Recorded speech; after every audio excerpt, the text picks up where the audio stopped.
wonder, how in the heck can I navigate this chaos of change? And, usually I tell you there isn't just one solution. But when it comes to the chaos of change, this webinar here today is really going to address what we see as one of the biggest components to the antidote of change, to the ability to navigate change, the chaos, the uncertainty with more ease, especially within our workplaces and our teams, especially as leaders with our employees. And we're really going to talk about that today. And so I want to start by thanking everyone who's here live today. I'm going to keep you muted. Please put any questions you have in the box. I really want to welcome you to LEAP's weekly webinar series. We provide these completely complimentary, really to provide the community with some more knowledge, some more tools, and some more skills to be able to navigate some of the things that we deal with every day in the workplace with more ease. And we love to share our stories and our experience and our expertise in this area. And so today's is all about discover the antidote to the chaos of change, that uncertainty, that concern, that stress, that fear. So before we begin, my name is Ryan Boda. I'm one of the founding partners of LEAP Training and Coaching.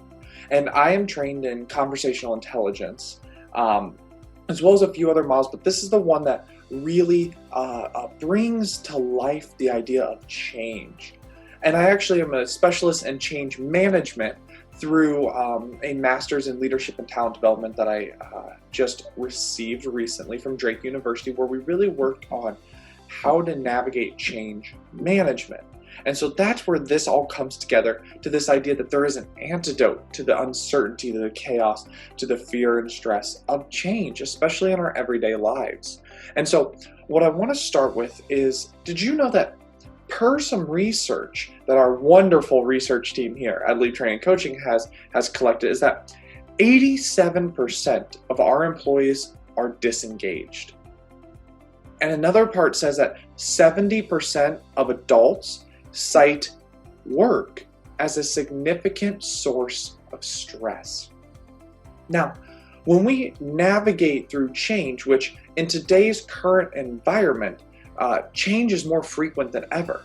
Now, I'm delivering this in the middle of a global pandemic, and so change is more frequent than ever, right? And I can tell you that that is true because my mother is actually the supervisor for health services at a big district here in our hometown.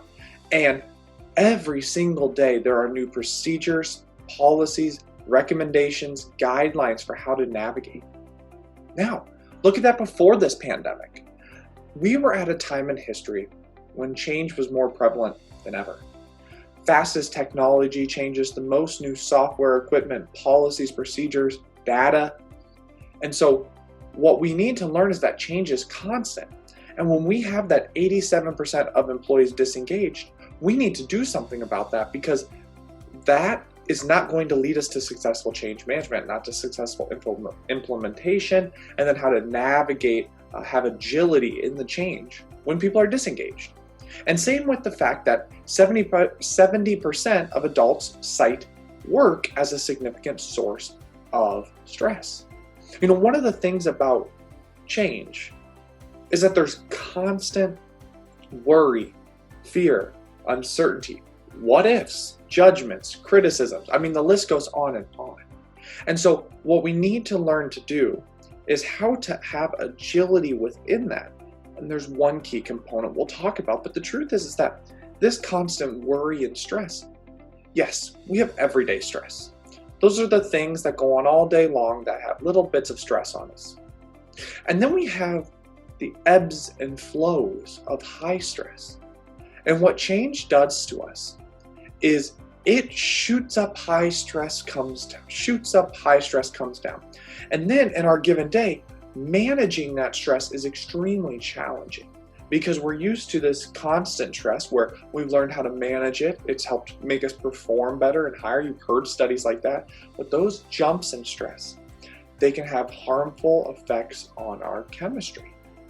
And so what we have found here at LEAP Training and Coaching over the last, 2 decades of experience has been one specific thing.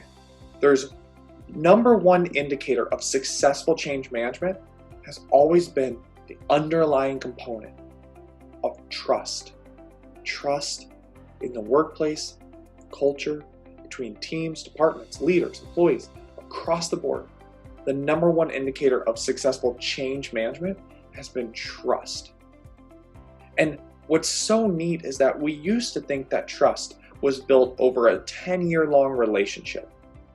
But the truth is that trust can be built in the moment. As we go about change, there are specific techniques, strategies that we implement with clients as consultants and coaches and trainers that allow them to build trust in the moment in the midst of change. And it would be wonderful if we built this trust before change, but at times that doesn't happen. So how do we do it in the midst of change? And there's a real science to trust.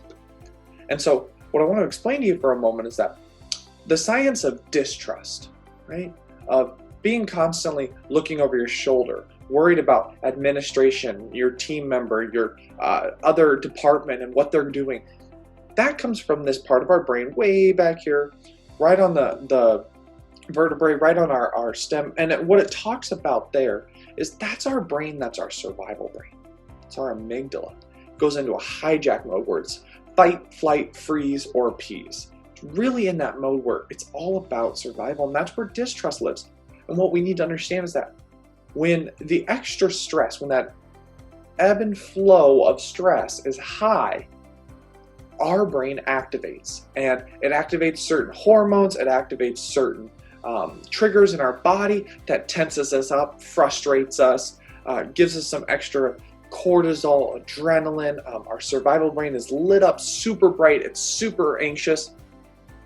And that's why as we navigate change and we try to become agile, when we're in a survival mode, we're not agile. We can't adjust, see problems, challenges, creatively come up with solutions and move forward, right?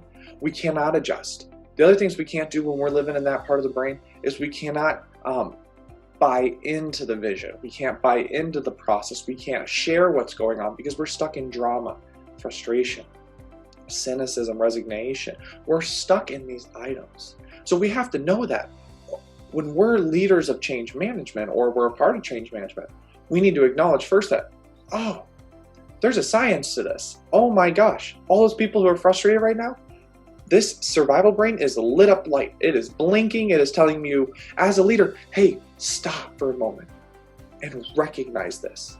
And let's figure out what to do about this specific thing. So we start there. The other side of the science is that up here in our prefrontal cortex, where it's our last brain to develop, this is our higher functioning brain, higher level executive brain. It's our prefrontal cortex. And what's crazy is conversational intelligence, Julie Glaser and the Creating We Institute, which is a group of people who have developed this model of coaching based on neurochemistry, found that our prefrontal cortex is the only spot where trust lives. And what's incredible during change management is that trust, our prefrontal cortex, is how we navigate problems. We're problem solvers. We have compassion, appreciation for the process. We have acknowledgement. We have connectivity with others. That is our bonding part too. So as we go about change, if we're in this part of the brain, then we can have significant improvements to our relationships.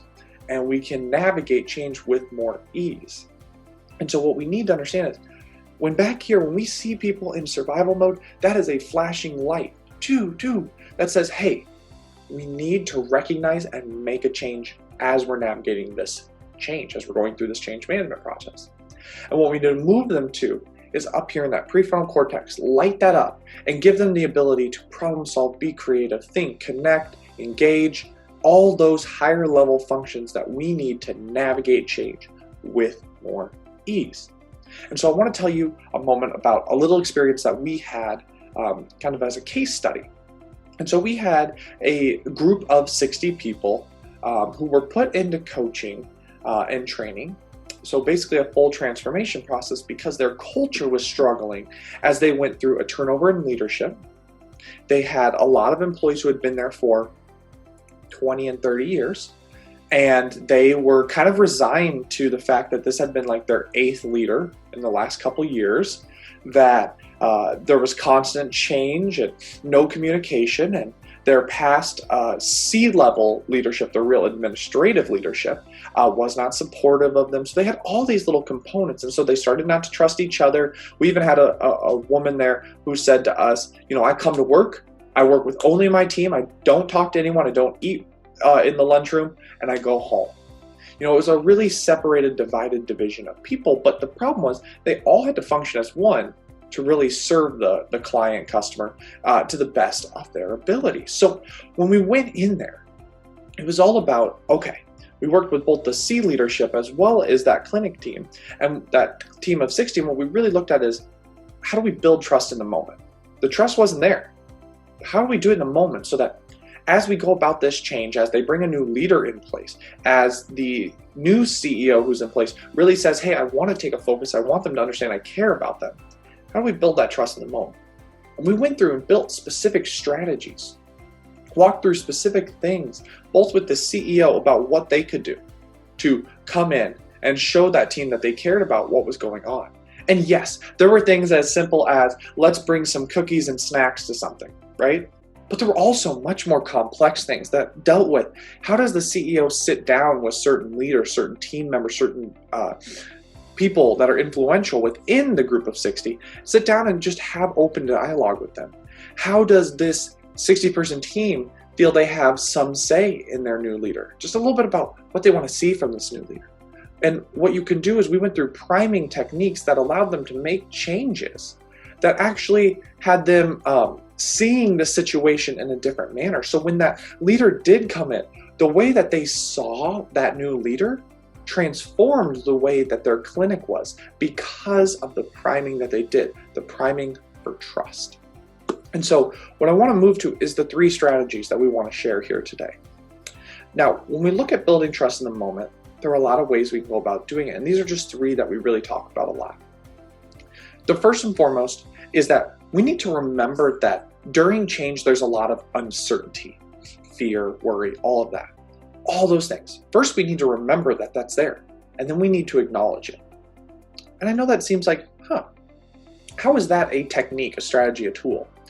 Well, the truth is that too often we're going through change and we're not acknowledging what it's doing for people. Each person experiences the change different. As simple as with my example before, they were also going to be building a new site for them and moving all of their work to this new site. While some saw that as exciting and didn't acknowledge anything, when we came in and acknowledged that this would be a really challenging change and to explore what was some of their fears of moving to this new place. A lot of them were, well, I won't have those same privacy spaces that I had before. We're having this opener concept, and so on and so forth. And we said, oh, okay, we want to acknowledge that that's a challenge that we're going through. So by acknowledging the fact that this stuff happens and that each person experiences it differently is very valuable. So you need to remember that as you go about navigating change. Remember that uncertainty, fear, stress is there, and acknowledge that it's there. The second thing we really talk about is that there needs to be feedback loops in place as we go about change. So after we've even decided what type of change, we've started to implement it, whatever it is, we actually need to have loops periodically throughout that are designed to collect feedback. And what's important is it can't just be talk to us if you have any problems. It has to be actually specifically strategized ways of doing that. So as a new leader in our example did get selected and put in place, what we tasked her with to start was setting up individual meetings with all 60 members. And this took weeks.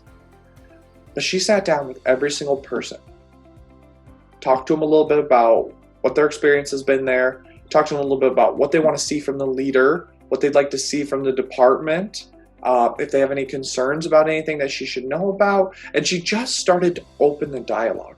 And what we found is that 6 months later, through this change, that dialogue has continued. For the individual who shared with us that she came to work, she only talked to the people she had to and she left and she never ate in the lunchroom, she came to us about 9 months after this new leader was in place and said to us, you're not going to believe what happened. I said, oh, tell us a little bit. She said, I went to our new leader and I shared, okay, I'm really concerned about this process, this policy. And I'd really like to look into it. I think that this could be more effective. And I'm sure it didn't come out exactly like that, right? There was probably some frustration and annoyance. And the leader said, okay, let me look into that. This individual said she went back to work and really didn't think much of it because every other leader had never followed up on anything. And this new leader, she said, came back to me a week later and said, I wanted to, follow up with you about what you shared with me last week. Here's where I'm at. I've done this, and this is what I found out about the policy and why it's done this way. And so let me check up on these other 2 people. I'm going to make sure that we can't make any changes to it, but then I want to make sure that you understand why. She said, wow, she came back to me. And she said about a week and a half later, she came back with the final answer that said, here's why we do it this way. There isn't an ability to change it. Is there anything that we can do within it that would help you? And this individual said, oh my gosh, I didn't care that nothing got changed. I cared that my opinion was valued and heard. And so as you look at feedback loops in change management, they need to be strategized and thought about ahead of time. And the last strategy we want to talk about today is that we need to have more open check-ins, a lot like that conversation I just had.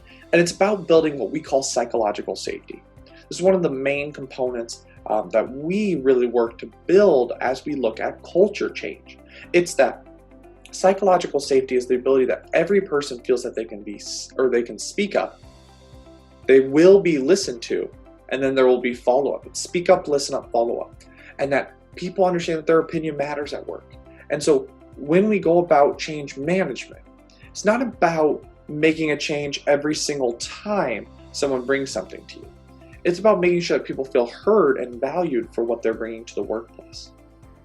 And so what I really want you to walk away with from the idea right here of discover the antidote to the chaos of change is that trust is one of the critical components, ingredients, if you will, of the antidote to this uncertainty, worry, fear, stress, resignation, cynicism, frustration, all the stuff that comes with the chaos of change. Really knowing that we can build trust in the moment, that we can shift people from, oh, I'm distrustful, I'm fearful, I'm scared, I'm stressed, to a spot where they can problem solve, be creative, look at solutions, have compassion for the situation, connect with others in the process, all of those things. And so that's what I want to leave you with. Our brains are more powerful than we've ever known. Use that to your advantage as leaders, as coworkers, as team members. As you go about change, you have the ability and really the agility in your brain to navigate change with more ease, and that is through recognizing distrust and moving to a spot of trust in our prefrontal cortex where we connect, engage, navigate, and grow with others. Thank you so much, and I hope to see you next week again, all of you, on our next one where we're going to talk all about adaptability, one of the keys to change. Thank you, and I look forward to seeing you next time.